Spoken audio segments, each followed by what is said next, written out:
Une petite inquiétude, Stéphane Layani, avec ces négociations autour du Brexit, avec l'isolement de la Grande-Bretagne depuis 48 heures. On commence à voir, notamment sur les réseaux sociaux, des internautes qui disent que certains rayons sont vides, certains rayons de poissons, certains rayons de crustacés. Est-ce que vous, à Rungis, ce matin, au niveau du pavillon de la Marée, il y avait des manques? Il y avait des pénuries? J'étais à la Marée ce matin à 3h. Vous avez écouté Véronique Gilardot. Il n'y aura aucune pénurie. Vous aurez tous les poissons, tous les crustacés, tous les coquillages que vous souhaitez, tous les fruits de mer que vous souhaitez. Bien au contraire, c'est maintenant, si vous voulez avoir un acte citoyen, c'est maintenant qu'il faut acheter des huîtres, qu'il faut acheter des crustacés, parce que vous le savez sans doute, les poissons se mangent essentiellement au restaurant et en restauration collective. Donc il faut les aider et vous trouverez tous les produits à tous les prix et de grande qualité.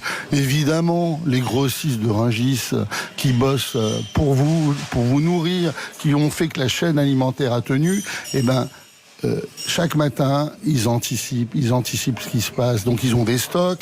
Ils savaient très bien qu'il y aurait Noël et le jour de l'an. C'est sur le calendrier. Et donc, vous aurez le saumon, les tourteaux, les huîtres, les homards, les langoustines dont vous avez envie pour Noël.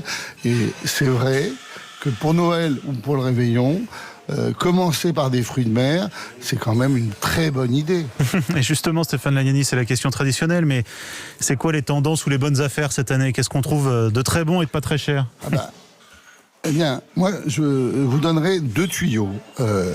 Premier tuyau, les huîtres, c'est vraiment un gros avantage cette année d'en acheter, parce que comme les restaurants sont fermés, vous allez les trouver au meilleur prix. Et un autre tuyau, c'est le moment de vous faire plaisir avec des foie gras traditionnels, des foie gras frais. Quoi de mieux qu'une escalope de foie gras juste rissolée sur une purée de céleri? Mais ça, c'est délicieux. Vous nous donnez faim dès le petit déjeuner. Une sauce Richelieu dessus en plus, ça sera encore meilleur. Et pour 2021, vous voyez les choses comment? Il y a cette menace du Brexit sans accord. Comment vous voyez les choses, vous, au niveau de Rungis?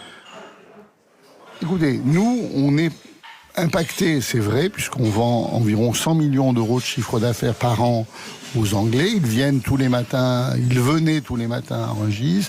Ils achetaient notamment beaucoup de produits au carreau des producteurs d'Île-de-France. Mais on s'adapte.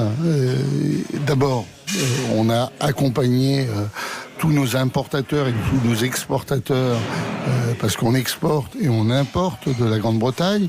Eh bien, on les a accompagnés pour les aider aux formalités du Brexit. J'en suis à la 4e réunion avec les commissaires en douane pour expliquer comment ça va se passer, quelles sont les règles.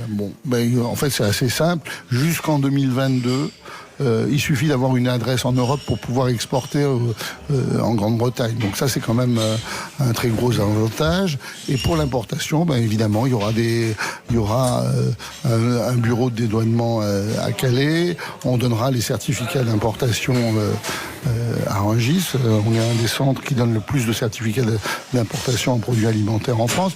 Et donc, on va essayer de simplifier la tâche des opérateurs économiques. Ce qui compte, c'est de se dire, oui, bien sûr, il y aura des droits de douane, bien sûr, ça ne sera pas aussi fluide, mais on ne va pas arrêter tout commerce, toute relation avec la Grande-Bretagne. C'est notre premier pays d'exportation en matière agroalimentaire. Donc c'est très important.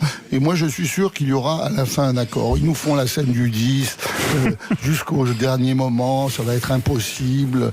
On va les voir ulcérés sortir de la salle des négociations. Mais à la fin, il y aura un accord. Je vous le dis.